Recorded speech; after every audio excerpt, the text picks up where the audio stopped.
रावसाहेब दानवे यांनी आम्हाला अब्दुल सत्तार आणि अर्जुन खोतकर यांच्या विरोधात तक्रारी दाखल करायला लावून रावसाहेब दानवे यांनी राजकीय सेटलमेंट केल्याचा आरोप सिल्लोड येथील महेश शंकर पेल्लै आणि कैलाश फुलारी यांनी आज संभाजीनगरात पत्रकार परिषद घेत केला आहे। महेश पेल्लै यांनी आतापर्यंत सत्तार यांच्या विरोधात जेवढ्या तक्रारी दाखल केल्या आहेत त्या सर्व रावसाहेब दानवे यांच्या म्हणण्यावरून केल्या असल्याचे स्पष्ट केले। यामुळे त्यांच्याकडून जे काही प्रकार बाहेर काढण्यात आले ते सर्व आता दाबण्याचा प्रयत्न सुरू असल्याचा गंभीर आरोप त्यांनी रावसाहेब दानवे यांच्यावर केला आहे।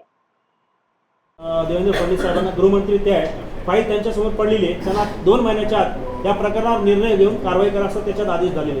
आता प्रत्येक प्रकरण मी कोर्टात घेतोय कारण त्याच्याशिवाय माझ्याकडे दुसरा पर्याय नाही। तुमचा रोग रावसाहेबांवर आहे का खोतकरांवर आहे? नाही, खोतकरचा प्रश्न यांचा आहे, खोतकरचा माझा काही संबंध नाही। तुम्ही तिघजण एकत्रित आलात म्हणजे आता शेवटी तुम्ही तिघांच्या विरोधात आलात। हा, आता असेल खोतकर असेल दानवे बरोबर आहे।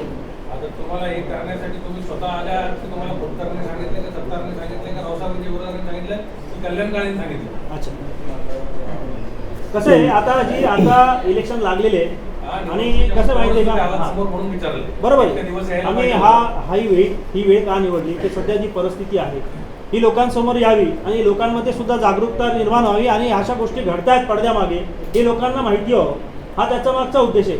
त्यामुळे लोक जागरूक होतील आणि चांगल्या उमेदवारांना निवडून देतील अशी अपेक्षा आहे आम्हाला, की अशा लोकांना पुन्हा ते निवडून देणार नाही। की जर असं घडत असेल तर लोकांना ही गोष्ट कळायला पाहिजे। आणि एक कॉमन मॅन